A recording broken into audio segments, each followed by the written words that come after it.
नमस्ते साथीहरु, स्वागत छ यस भिडियोमा तपाईलाई। आज फेरि उपस्थित भएको छु एउटा नयाँ भिडियो ल्याएर।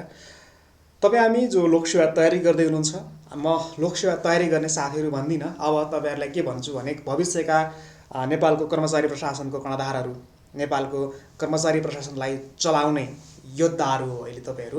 अहिले चाहिँ तपाई तयारीमा हुनुहुन्छ, तपाई एउटा फेजमा हुनुहुन्छ, एउटा चरणमा हुनुहुन्छ। तपाई अहिले खोला हुनुहुन्छ, नदी हुनुहुन्छ र भविष्यमा गएर तपाई पनि समुद्रमा मिल्ने हो। समुद्र भनेको नेपालको कर्मचारी प्रशासन हो।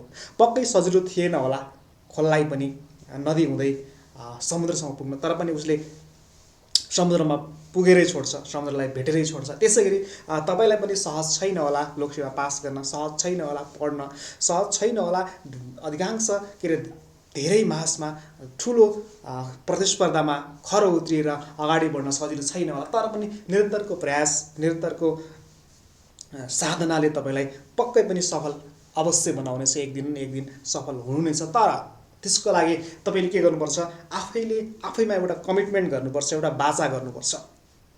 अरु कसैलाई वाचा गर्ने होइन, अरु कसैलाई प्रमिस गर्ने होइन, आफैलाई गर्ने, छातीमा हात राखेर भन्ने हो कि म एक दिन यो बन्ने छु, मैले एक दिन यो गर्ने छु।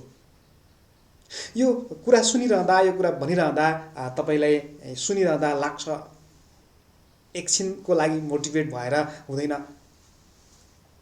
ठीक छ, हो, एकछिनको लागि मोटिभेट भएर हुँदैन। तपाईले यदि आफैसँग वाचा गर्नुभयो, आफैले आफैसँग कमिटमेन्ट गर्नुभयो, एउटा प्रमिस गर्नुभयो कि मैले यो चीज गरेर छोड्छु भनेर गर्नुभयो भने अवश्य सक्नुहुन्छ।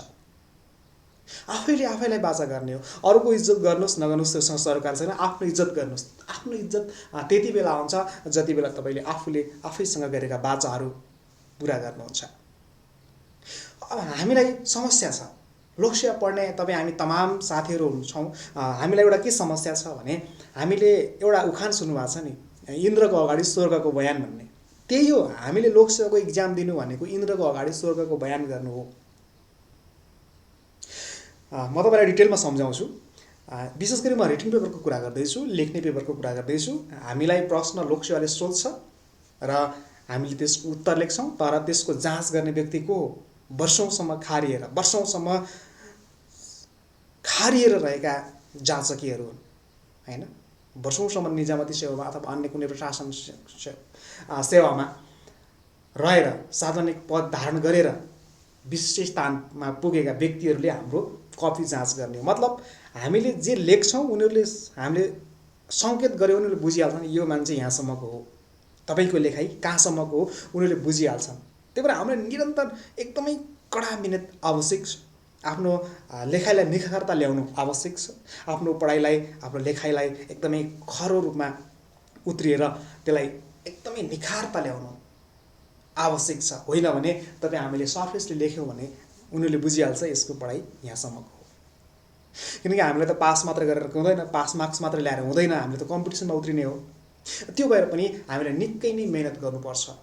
तपाईले गर्ने हो, मैले गर्ने हो, सबैले गर्ने हो, हैन? जो जति प्रतिष्ठितमा उत्रिन तयारी अवस्थामा छौं त्यो सबैले गर्ने हो। होइन भने जाँचकीहरूको इन्द्र हुन् भनौं न, स्वर्गका राजा हुन्, तर हामीहरूको हौं, हामी तिनकै अगाडि स्वर्गको बयान गर्नुपर्ने छ। तिनलाई प्रफुल्ल पार्नुपर्ने हुन्छ। तिनको दिमागमा के छ त्यही अनुसार हामीले लेख्नुपर्ने हुन्छ, अथवा वास्तविकता के हो त्यो अनुसार लेख्नुपर्ने छ। आफ्नो क्रिएटिभिटी देखाउनुपर्ने छ, आफ्नो मौलिकता देखाउनुपर्ने हुन्छ, तर तथ्यमा रहेर, ताकि भन्छन् नि सर्प पनि नमरोस् लौडी पनि नभाचियोस्। त्यस्तै हामीले स्वर्गको पनि बयान गर्नु छ, इन्द्रलाई पनि खुसी पार्नु छ। यसले सही लेखा छ भने जस्तो। त्यही भएर त्यसको लागि आजदेखि एकदमै जरुरी छ, मेहनत गर्न जरुरी छ। र लोकसेवाले विज्ञापन खोल्ने चरण सुरु गरिसकेको छ। यति हुँदाहुँदै पनि तपाईलाई एउटा म एक्जाम्पल दिन्छु। हामीले आजैबाट तयारी गर्नुको आवश्यकता के?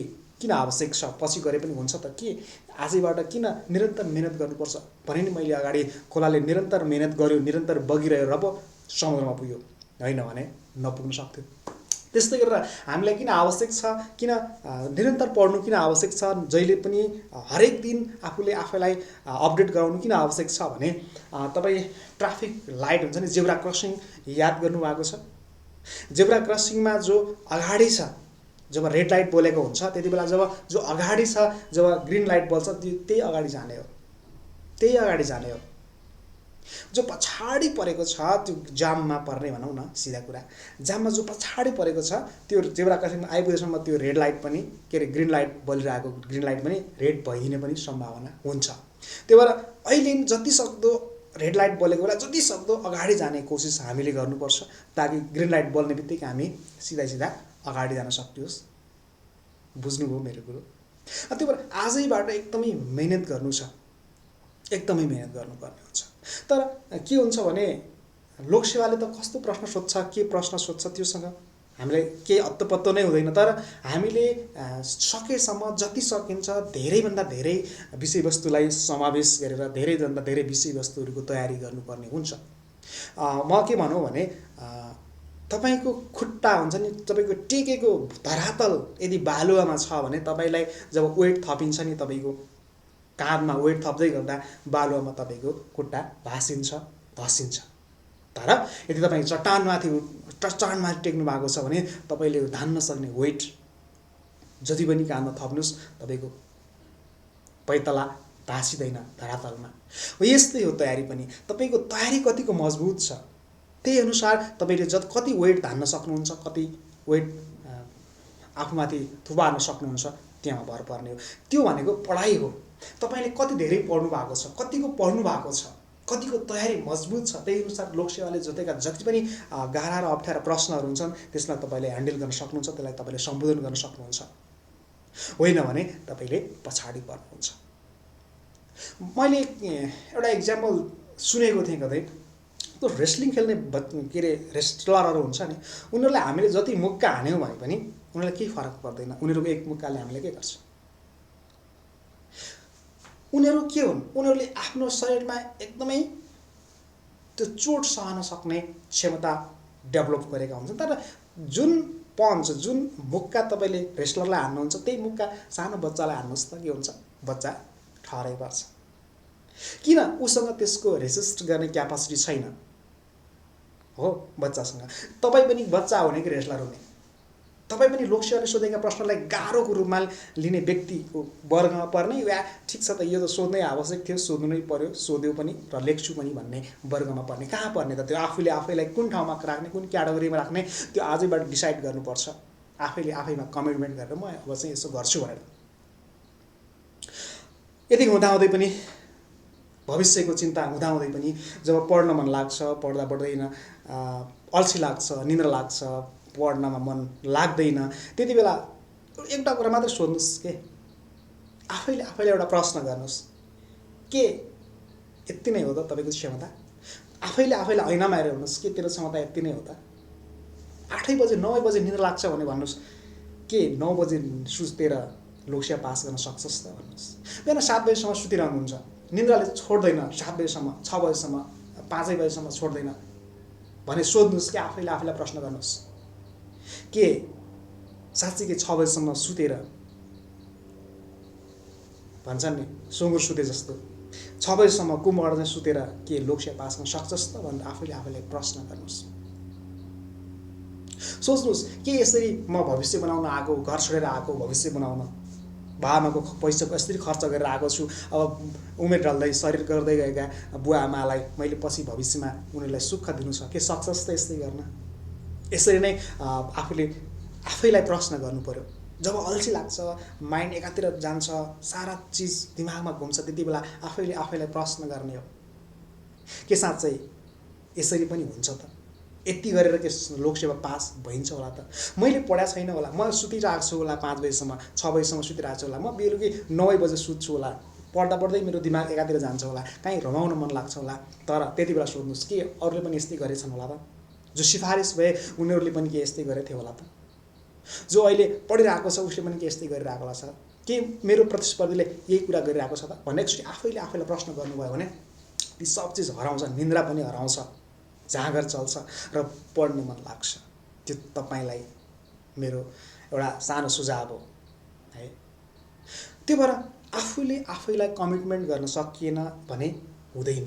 र त्यसको लागि जस्तो ड्रिम्स भन्छ, इच्छा हुन्छ नि, सबैको हुन्छ क्या, म यसो गर्छु भन्ने इच्छा सबैको हुन्छ। त्यही भएर सफलताको लागि 4वटा स्टेप हुन्छ। एउटा हुन्छ ड्रिम, एउटा सपना देख्ने हुन्छ, त्यसपछि त्यसको प्लान बनाउने, यसरी गर्छु भने एउटा प्लान बनाउने, अर्को एक्सनमा उत्रिने। प्लान बनाएर मात्र त हुँदैन, एक्सनमा उत्रिने र त्यसपछि सक्सेस मिल्ने हुन्छ के। ड्रिम धेरैले देख्छन्, तपाईँ देख्नुहुन्छ, म देख्छु, अर्को देख्छ, भनेको सपना धेरैले देख्छ, यस्तो हुन पाएको भए भनेर। तर त्यसको लागि प्लान एकदमै अलि थोरैले बनाउँछन्। अब मैले यो गर्छु, आफ्नो क्षमता यो हो, आफ्नो अवस्था यो हो र मैले यहाँसम्म जान्छु, यस्तो गर्छु भने एउटा प्लान, एउटा टेन्टेटिभ प्लान बनाउने हो। र त्यो प्लान अनुसार आफू चल्न सकियो कि सकेन। यदि चल्न सकियो भने राम्रो, धेरै सक्दैनन्, 2-4 दिन सक्ने हुन्, त्यसपछि सक्दैनन्, धेरैले सक्दैनन्। एभरेजमा अलिकति मान्छे सक्ने हुन् 10-15%। र जब एक्सनमा खरो उत्रिए त्यसपछि उनीहरू सफल हुने हुन्। सपना देख्नेहरू सपना देखिरहन्छन्। प्लान नबनाएर हामी एक्सन लिने धेरैको बानी छ। आज मैले यो पढ्छु, आज दिनभरिमा मैले यो पढ्छु भनेर प्लान बनाउँदैनन् धेरैजनाले। मैले मात्र एउटा विषय पढ्छु, यो मात्रै विषय पढ्छु भनेर साँझमा त्यो विषय पढिसक्यो भने कस्तो आनन्द हुन्छ। हो, मैले आजको लक्ष्य पुरा गरेँ है, आज मैले यो पढ्छु भनेको थिएँ, मैले यो साँच्चीकै पढेर देखाएँ, पुरा गरेर देखाएँ। मैले यो कण्ठ पार्छु भनेको थिएँ, कण्ठ पारेर देखाएँ। एउटा मोटिभेट, सेल्फ मोटिभेट हुन्छ, आफैले आफैलाई मोटिभेट हुन्छ। त्यसरी एउटा रकेट सिस्टम छ क्या। हाम्रो त हामी सामाजिक प्रणाली हो होइन। सामाजिक प्रणाली हुँदाहुँदै पनि हामीले धेरै चिजबाट आफूलाई ब्यारियर गर्नुपर्छ, धेरै चिजबाट आफूलाई आइसोलेट गर्नुपर्छ, एकान्तमा राख्नुपर्छ। हामीसँग धेरै सम्बन्धहरू छन्, धेरै नातागोताहरू छन्, हाम्रो धेरै भूमिकाहरू छ समाजमा, हाम्रो फ्यामिलीमा होस्, हाम्रो व्यक्तिगत होस्, समाजमा होस् र देशको लागि, सबैको लागि आफ्नो एउटा भूमिका छ। धेरै भूमिकामा हामी बाँधिएका छौँ। तर पनि हामीले आफ्नो करियर बनाउने क्रममा धेरै भूमिकाहरूबाट एकचोटि ब्रेक लिनुपर्छ। छुट्टिने होइन, ब्रेक लिनुपर्छ। भन्छन् नि, जस्तो मैले धेरैचोटि इक्जाम्पल दिन्छु, रकेट सिस्टम हुन्छ क्या। एउटा रकेट सिस्टममा के हुन्छ भने जब त्यो इन्धन सकिन्छ, रकेट जति माथि जान्छ, रकेटमा भएको इन्धन युज हुँदा सकिन्छ, खाली डिब्बा मात्रै बच्छ र रकेटले त्यो खाली डिब्बाको काम छैन भने त्यसले त्यो रकेटले आफूबाट डिब्बा छुटाइदिन्छ र फेरि आफ्नो वेट अझै सानो बनाउँछ, आफ्नो वेटलाई अझै हलुका बनाउँछ र झन् माथि जान सहयोग पुग्छ त्यसले गर्दा। हुन त मान्छेहरू भन्छन् खोला तरेर लौडी बिर्सिनेहरू छन् भन्छन्। ठिक छ, बिर्सिने होइन, त्यो लौडीलाई साइडमा राखिदिनुहोस्, त्यो नदीमा बगाइदिने होइन, खोला तर्ने त्यही लौडी समातेर, तर त्यो नदीको साइडमा राखिदिनु, अर्कोलाई काम लाग्ला त्यही छोडिदिनुहोस्। जसले जतिसुकै कहानी बनाए पनि हामीले आफ्नो करियर बनाउने क्रममा आफूलाई भन्छन् नि, आफ्नो दुनो सोझाएपछि सबभन्दा पहिला आफ्नो दुनो सोझाउनुपर्छ। अरू कसैले भन्छन् आफूलाई नभएर बाउलाई पनि हुन्न भने जस्तो, आफूले आफ्नो दुनो सोझ्याउने हो र अरूलाई पनि व्यवस्थित गर्दै जाने हो। अरूलाई छोडेर आफू एक्लिएर जाने त होइन, तर अरूबाट अलिकति टाढिएर, अलिकति उनीहरूलाई सम्झाएर आफ्नो करियरमा अलिकति बढी फोकस गर्न सक्नुभयो भने राम्रो हुन्छ। आजैदेखि पढ्न थाल्नुपर्छ तपाईँले। आजदेखि जब धेरै वर्ष भइसक्यो पढिरहेको छ, उही तरिका, उही मेथड होइन, उही किताब, उही तरिकाको लेखाइ गर्नुभएको छ भने हुँदैन। यदि तपाईँले 2-4 वर्ष भयो लोकसेवा तयारी गर्नुभएको तर आजसम्म सफलता प्राप्त गर्नुभएको छैन भने उही तरिका, उहीलाई होइन, अलिकति परिमार्जन गर्नुहोस्। आफ्नो तरिकामा लेख्ने स्टाइलमा परिवर्तन गर्नुहोस्। साँच्चीकै आफूले लेखेका चिज ठिक थिए या थिएनन् भनेर कसैलाई देखाउनुहोस् होइन। त्यसो गर्नुभयो भने आफूसँग भएको कमजोरीहरू थाहा हुन्छ। यदि तपाईँ इन्स्टिट्युटमा पढ्न जानुभएको छ, क्लास लिनुभएको छ भने त यो आफ्नो कुरा, त्यहाँ चाहिँ अरूले लेखा के अरे आन्सर सिटहरू हेरेर पनि थाहा पाउन सक्नुहुन्छ। होइन, तपाईँ सेल्फ स्टडी गर्दै हुनुहुन्छ, घरमा गर्दै हुनुहुन्छ भने तपाईँ कोही न कोहीलाई देखाउनुहोस्, नभए आफैले जाँच्नुहोस्। गुगलहरू छ, अहिले त इन्टरनेटको जमाना छ, धेरै ठाउँबाट तपाईँले रेफरेन्स लिन सक्नुहुन्छ। आफूले लेखेका चिजहरू सही छन् या गलत, आफूले लेखेका कुरालाई अझ कसरी परिमार्जन गर्न सकिन्छ, अझ कसरी जाँच गर्ने व्यक्तिको मनपर्ने आन्सर बनाउन सकिन्छ, त्योमा एकदमै ध्यान दिइरहनुहोस्।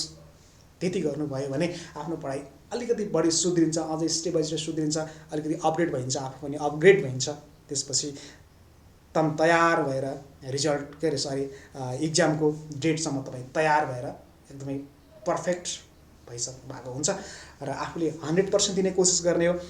आफूले त 100% दिने हो, तर उताबाट जेसुकै आओस् त्यसको परवाह नगरेर दिने बेला चाहिँ 100% दिने हो।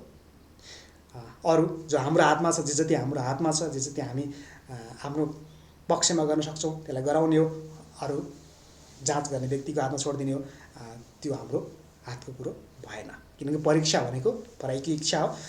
मैले अघि नै भने जाँच गर्ने व्यक्तिहरू स्वर्गका राजा हुन्। हामीले उनकै अगाडि स्वर्गको बयान गरिदिनु पर्ने हुन्छ। उनीहरूलाई चित्त बुझेपछि मार्क्स आउने हो नबुझेपछि नआउने हो र हामीले सक्दो कोसिस के गर्नुपर्छ भने उनीहरूलाई चित्त बुझाउने कोसिस गर्ने हो।